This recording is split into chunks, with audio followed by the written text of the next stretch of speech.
আসসালামু আলাইকুম। সংবাদে আপনাদের সবাইকে স্বাগত। সংবাদ শিরোনাম। যশোরে গত 5 মাসে 35 খুন সহ অসংখ্য অপরাধ আর শৃঙ্খলা পরিস্থিতি নিয়ে উদ্বিগ্ন। ছুটে এসে দেখি আমার বাইরে ওই পাশে একটা গলির ভিতর বাইরেই পড়ে রয়েছে। রাজনৈতিক দলের গোষ্ঠী কিংবা সাধারণ ব্যবসায়ী প্রতিনিয়ত কিন্তু এই মার্ডারগুলো হইতেই আছে। পুলিশ প্রশাসনেরও যথাযথ ভূমিকা নাই। টাঙ্গাইল কৃষকদের জিম্মি করে কৃত্রিম সার সংকট তৈরির অভিযোগ, নিয়ন্ত্রণ করে মাত্র 2টি পরিবার। চাষির যখন সারের দরকার তখন বলে যে সার পাওয়া যাচ্ছে না, দাম বাড়িয়ে দেয়। ফসফেট ধরেন 1350 টাকা ডিলারতে ধরে, বাইরে নিয়ে গেলে 1800, 1900, 2000, 2200 দোকান থেকে কিনছে, কিন্তু বাইরে সারের কোনো সংকট নেই। গাজা সিটি দখলে মরিয়া ইসরায়েল, আরও 67 ফিলিস্তিনির প্রাণহানি। পশ্চিম তীরের সার্বভৌমত্ব প্রতিষ্ঠার চিন্তা ছাড়ল আবুধাবির হুমকিতে। স্বচ্ছ ভোট উপহার দিতে চায় ডাকসু নির্বাচন কমিশন। বাইরের নয়, বরং কাজের চাপে রয়েছে কমিশন, এমনটাই জানালেন চিফ রিটার্নিং কর্মকর্তা ডক্টর মোহাম্মদ জসিমউদ্দিন। শনিবার রাতে তিনি জানান, বুথের সংখ্যা বৃদ্ধি, লেভেল প্লেইং ফিল্ড তৈরির ওপর গুরুত্ব আরোপ করা হচ্ছে। বিশেষ নজরে রাখা হয়েছে সাইবার বুলিং ইস্যুটি।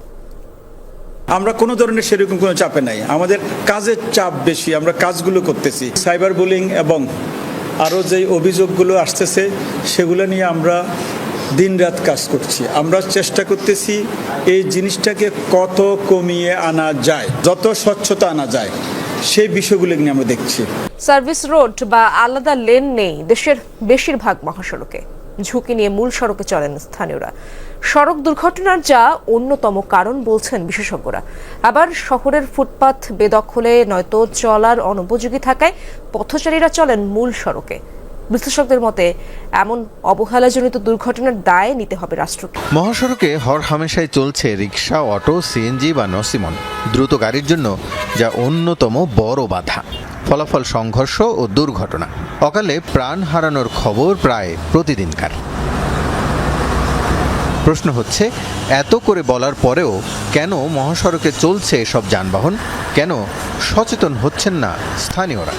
মেন রোডে না ওইটা না চালাইলে কেমনে আপনার হত্যারা বাল বাচ্চা কেমনে বাঁচামো? এটা তো সরকারের তো কর না। ওই দিক দিয়ে গেলে গা তোমার অনেক ঘুরলা, আর এমনি শর্টকাট গেলে গা তোমার শর্টকাটে গেল গা অনেক ঘুরা ভোগান্তি আর কি। এদিকে শর্টকাট হয়ে যায়, এই কারণে সবাই পথ বাঁচে। শহরের ভেতরের চলাচলে আরেক সমস্যা বেদখল বা ভাঙা ফুটপাত। রাজধানীর অধিকাংশ ফুটপাতে নামকাওয়াস্তে, পা ফেলার সুযোগ নেই, বাধ্য হয়ে মূল সড়কে চলেন সাধারণ মানুষ। জায়গা না থাকার কারণে আমরা আমাদের রাস্তা মাঝখান দিয়ে আসতে হয়। ফুটপাত আটকানো থাকলেও চলাচলের কষ্ট হয়। হ্যাঁ, এটা হচ্ছে তো। এই যে এইমাত্র একটা রিক্সায় লাগছে, একজনের সাথে কেউ সাথে ধাক্কা লাগে, ঘষা লাগে। কোথাও আবার উন্নয়নের নামে সরকারি দখল করেছে ফুটপাতের 95 ভাগ। অসহায় পথচারী ঝুঁকি নিয়ে হাঁটেন মূল সড়কে।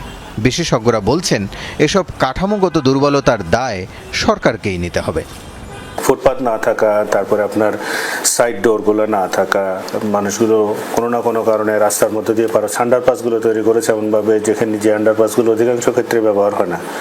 ইঞ্জিনিয়ারিং যে ত্রুটিগুলো রাস্তার মধ্যে আছে সেগুলো সারানোর আসলে 2018 থেকেও যদি আপনি চিন্তা করেন, ধরেন যে এর আগে নিয়ে কোনো আলোচনাই হয়নি, 18 থেকে 25 পর্যন্ত কি পরিবর্তন হয়েছে। তারা বলছেন, সরকার অর্থের অভাব বা জমি বাঁচানোর দোহাই দিলেও তা যৌক্তিক নয়, বরং এর অনেক বেশি অর্থ অপচয় হয় প্রতিনিয়ত। মহাসড়কে সার্ভিস রোড না থাকার মূল কারণ পরিকল্পনার ঘাটতি। যেটা প্রয়োজন ছিল, আমাদের প্রতিটা মহাসড়কের পাশে অন্তত লোকাল ভেহিকেলগুলো চলাচলের জন্য একটা সার্ভিস লেন করা। আমরা যদি মিনি বাস টাইপে দিতে পারি, যাতে কিনা লোকাল ভেহিকেল চলাচল করতে পারে, বা ক্রসিং ফ্যাসিলিটিগুলোকে ঠিকভাবে ডিজাইন করা, এগুলো করার মাধ্যমে কিন্তু আমরা এই সাময়িক সময়টা কভার করতে পারি। এইটার জন্য যে যদি কোনো মানুষের প্রাণহানি হয় কিংবা দুর্ঘটনার মধ্যে পড়ে, এটার দায়িত্ব তো আসলে রাষ্ট্রকেই তো এর ক্ষতিপূরণগুলো দিতে হবে, কিংবা তার পুরো পরিবারের দায়িত্ব নিতে হবে যদি কারো প্রাণহানি এখানে ঘটে। বিআরটির হিসেবে 2020 সালে সড়কে মৃতের সংখ্যা 3900 জন, 2021 সালে 5000, আর গেল বছর 5300 মানুষের প্রাণ গেছে দুর্ঘটনায়। যশোরে গত 5 মাসে হত্যাকাণ্ড হয়েছে 35টি, ধর্ষণ 22টি। থেমে নেই চাঁদাবাজি, অপহরণ কিংবা ছিনতাই। অপরাধ প্রবণতা বেড়ে যাওয়ায় আতঙ্কিত জেলাবাসী। রাজনৈতিক নেতারা বলছেন আইনশৃঙ্খলা বাহিনীর অবহেলার কারণেই বেড়েছে অপরাধ।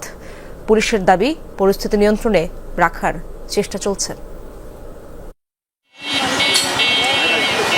যশোর মনিরামপুর উপজেলার রাজগঞ্জ বাজার 30 আগস্ট এই চায়ের দোকানেই বসেছিলেন স্থানীয় ওয়ার্ড আওয়ামী লীগের সেক্রেটারি আশরাফুল ইসলাম। হঠাৎই সেখানে আশরাফুলকে ছুরিকাঘাত করে এক দুর্বৃত্ত। মৃত্যু নিশ্চিতের পর পালিয়ে যায় ঘাতক। পূর্বে যে ধরে জায়গা মানে একটা বিষয় যে নিয়ে জায়গার সাথে শত্রুতা ছিল, তারা আসতে গিয়ে ওই পাশে 6 মিলের পাশে ওই জায়গায় দাঁড়িয়ে পড়ে দলমল পাকাচ্ছে। আমি চার কাপটা কোনো রকম রেখে ছুটে এসে দেখি আমার বাইরে ওই পাশে একটা গলির ভিতরে বাইরে পড়ে রয়েছে। পিছন দিয়ে একটা লোক ঢুকলো, আমি মুখের দিকে তাকাইনি। এবারে ঢোকার পরে দেখি ওই জায়গায় হাতাহাতি হচ্ছে। হাতাহাতি হলে তা আমি বলছি কি এর ভিতরে কোনো গন্ডগোল করবেন না। এই ঘটনার একদিন আগেই চাঁদা দিতে অস্বীকৃতি জানালে হামলা চালানো হয় মনিরামপুরের চা দোকানে পিকুল সহ 5 জনের উপর। মারধরের পর চিকিৎসাধীন অবস্থায় প্রাণ হারায় দোকানির ভাই মিন্টু। গুরুতর আহত পিকুল ও তার ভাই সেন্টু এখনো হাসপাতালে। এই ঘটনায় স্বজনরা মামলা করলে গ্রেফতার হয় 2 জন। বহিষ্কার করা হয় ঘটনার মূল হোতা পৌর বিএনপির শ্রম বিষয়ক সম্পাদক সাব্বির হোসেনকে।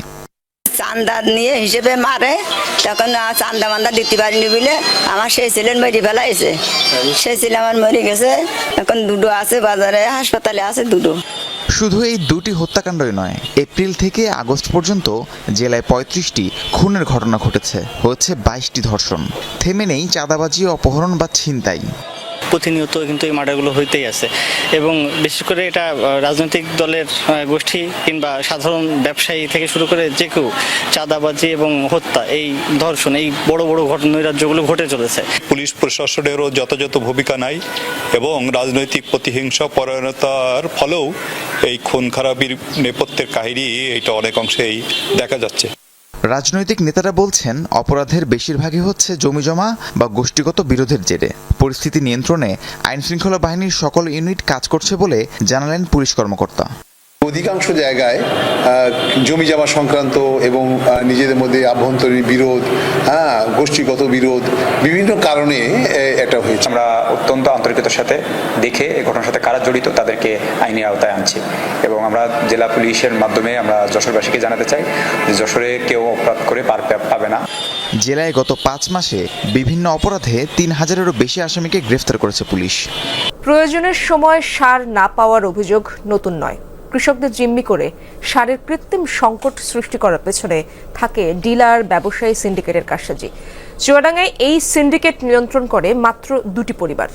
পরিবারগুলোর একাধিক সদস্য রয়েছেন বিসিআইসি এবং বিএডিসি ডিলারের তালিকায়। এখন দাবি উঠেছে সার ডিলার নিয়োগ ও বিতরণ নীতিমালায় পরিবর্তন আনার। মাঠে আমনের আবাদ, ফসল পরিচর্যায় কৃষকের ব্যস্ততা, কিন্তু রোপণ শুরু না হতেই দেখা দিয়েছে সার সংকট।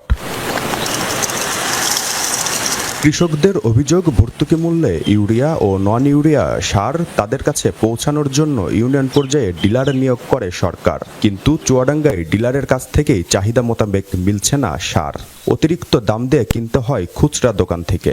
ফসফেট ধরেন 1350 টাকা ডিলারতে ধরে, বাইরে নিয়ে গেলে 1800, 1900, 2000, 2200, 400-500 টাকা বেশি দিয়ে আবার সার আছে বাইরের দোকান থেকে কিনছে, কিন্তু বাইরে সারের কোনো সংকট নেই।